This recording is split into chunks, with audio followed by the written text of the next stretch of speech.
Welcome back to the Journey to Leadership podcast. Leadership and management insights to engage, educate, and empower. The aim of this podcast is to provide leaders at all levels of organizations with the tactics and techniques to dramatically increase effectiveness, productivity, and results in their business. My name is Corey Atkinson, your leadership and performance coach, Vice President of Strategic Learning and Development at CSPN. And since these podcasts are for all of you, my listeners, I would love to get your thoughts. If you'd like to get insight on a specific topic or a situation, ask a question, or give us feedback on what you love or want to hear more of, please let me know. Email me directly at Corey, C-O-R-E-Y, at mycspn.com. And follow me on LinkedIn at Corey Atkinson. So, let's get started. Today, we're talking about courage. Quote, "Where your courage stops is where your leadership stops."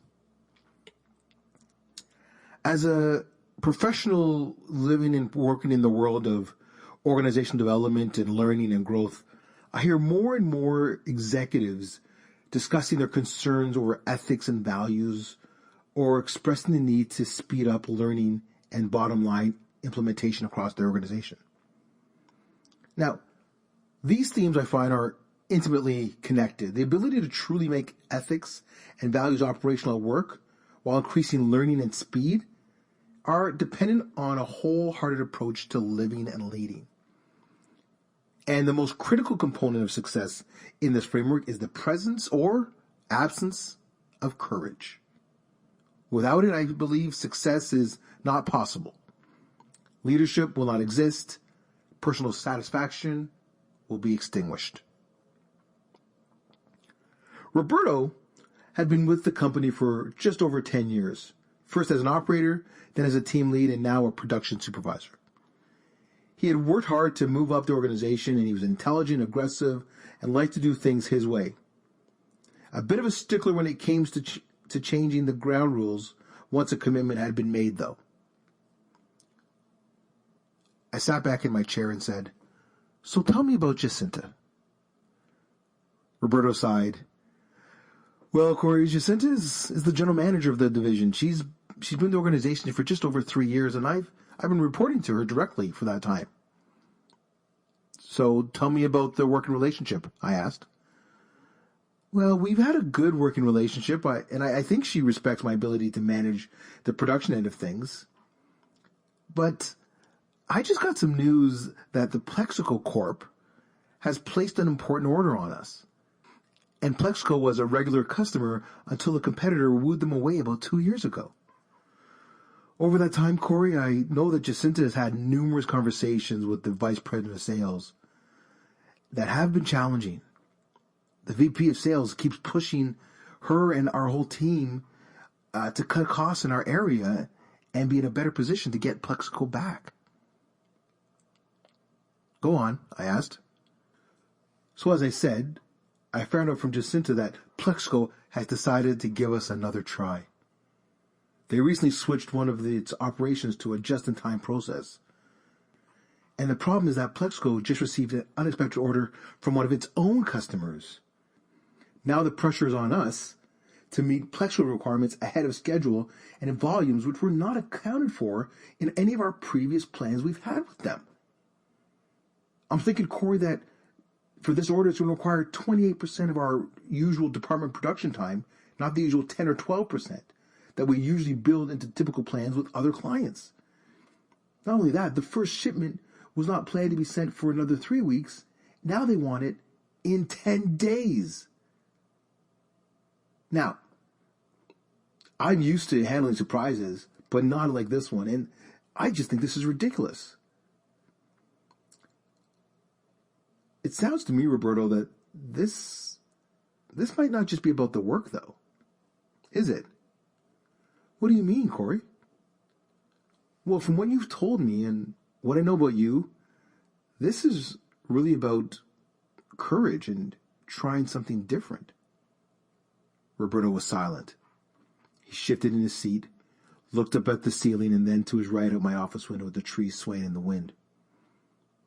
I could tell that I had gotten to the heart of the matter, and it was making Roberto a little uncomfortable. Finally, Roberto looked at me and he said, I think it is, Corey. I don't like not being able to come through. But this one, I know is going to be impossible. Yet Jacinta and the VP of Sales just want results at any expense. I leaned forward in my chair. And you have your team to consider as well, I presume. Roberto shook his head in agreement. And Corey, I've already asked them to come through for me so many times over the past year and a half, and I know that it has impacted their personal lives. But what I'm finding is it's very difficult to push back on Jacinta. I don't know what to say, and I don't want to let her down. I completely understand, Roberto. I have, over the course of my career, been in situations where I've really had to act with courage and struggle with where to start until I had to teach it to my kids. I had to teach them, Roberto, how to be courageous. I could see that I had caught Roberto's attention. So, what did you teach them? There was 3 things I realized, Roberto, when it comes to courage, besides the fact, of course, is that it's about fear and getting over that. But there are 3 simple steps that I believe one like yourself can put into practice to make the conversation that much easier. 1, talk to your inner critic. Roberto looked at me with furrowed brows and then jotted it down. 2, recognize personal power versus others' power. And 3, know your end game. So let's talk about this one. Talking to your inner critic. Let's face it, Roberto, most people have a little voice in their head that whispers into the ear, you're not smart enough, you're not good enough, you're going to mess up. While that voice, Roberto, can be highly critical and a real pest, it's simply that fear doing what it's programmed to do, protect you. What your fear is unable to do, though, is discern that an avoidance of a short-term pain can often create far more of it in the long run. So get clear on your inner critic. Number 2, power.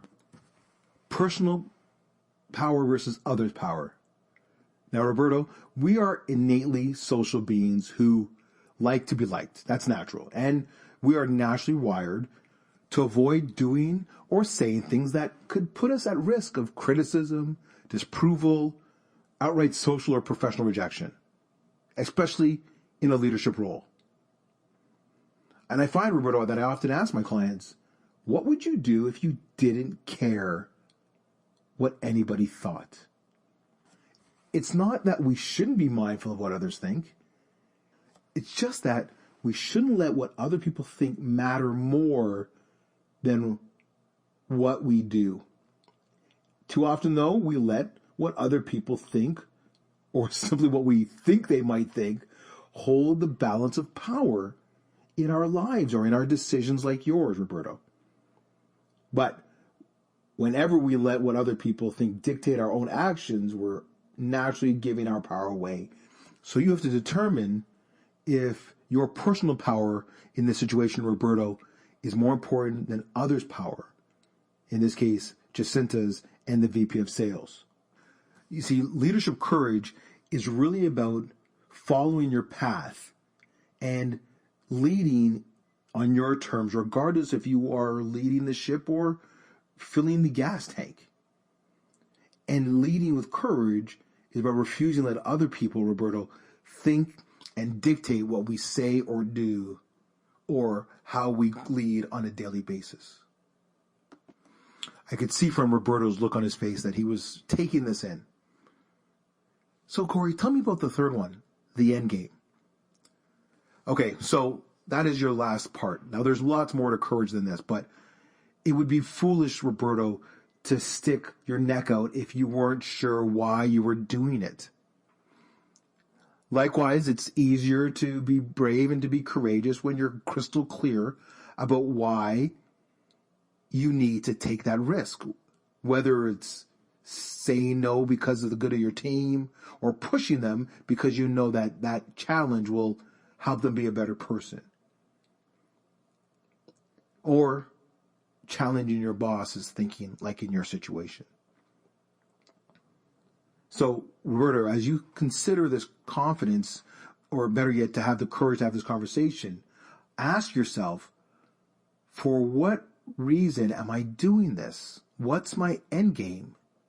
And you will find that when you are crystal clear on your higher purpose given this situation, there's little that you cannot do because of your big end game. Knowing your end game really will compel you to leave your comfort zone of sitting back and saying, I can't do this, and help you step into, I can do this because I know why. I could see just by sharing these steps with Roberto that he was already getting the confidence he needed to have the conversation with Jacinta. I could see his body language be more assertive, and the affirmations of these ideas can work come back into his mind and into his face. I was excited for him because this was the kind of conversation that was going to allow courage to be rippled throughout the organization. Corey's comments. In this podcast, we talked about 3 steps to lead with courage, or to build our courage. Checking our internal critic, the little voice in our head, personal power versus other power, and knowing your end game. And these are 3 critical aspects of being able to lead with courage. That internal critic is something that we all deal with, and we know professional athletes focus a lot of time on just having that self-talk to make sure they're right. I know when I do presentations, I spend a lot of time making sure I'm ready, remind myself of my focus, and I get out there. The personal power versus other power is really about people pleasing. And sometimes we just don't want to let others down at the risk of failing ourselves. And thirdly, you got to know your end game. Why are you doing this? And if you don't go ahead with this action, then what could happen? I believe courage is the key to accessing and developing and engaging all of these key drivers of leadership effectiveness, especially when it comes to integrity, passion, and even intimacy. And why these are important is because all of them require stepping beyond our personality, our ego, our habitual patterns. It takes courage to face our fears, as we all know, and to deal with the doubts and then act. But it is this exercise of courage that will move us into more honest, direct feedback, productivity, relationships, and conversations. Now, I'm the first one to admit it is natural to want to do what is easy, practiced, habitual, and polished. That's natural. It's natural to want to follow the path of least resistance. Yet, if we want to lead with impact and with courage, we need to be able to adapt ourselves and learn quickly to generate and transfer idea into action and action into results. These are all the critical steps that one must take on their journey to leadership. As I said in my opening, where your courage stops is where your leadership stops. That is it. That's our podcast for today. Please listen in for one of our future podcasts where we will continue to talk further about courage and leadership and all the great things that go with it. Please connect with me through our website, mycspn.com, where you will find information about our customizable learning and development options, consulting, upcoming events, and client success stories. All of our podcasts are on our archives page, so please go there to see what else we've been talking about. As well, you can reach out to me on LinkedIn or email me directly at Corey, Corey, at mycspn.com. I love getting your thoughts, comments, and questions. And because community is key to our journey to leadership and life, I have a great offer for you, the listener. When you email me feedback on our Journey to Leadership podcast, I will send you my CSPN Gotta See This reading list. It's a collection of books, articles, blogs, infographics, and more that my clients and I have found extremely helpful for maximizing leadership, implementing management changes, and delivering memorable experiences for clients and customers. So please email me and I will send that list right away. Once again, my name is Corey Atkinson, the leadership and performance coach, and I hope you really enjoyed listening, and I look forward to seeing you on your journey to leadership. Thanks for listening. Have a fabulous day.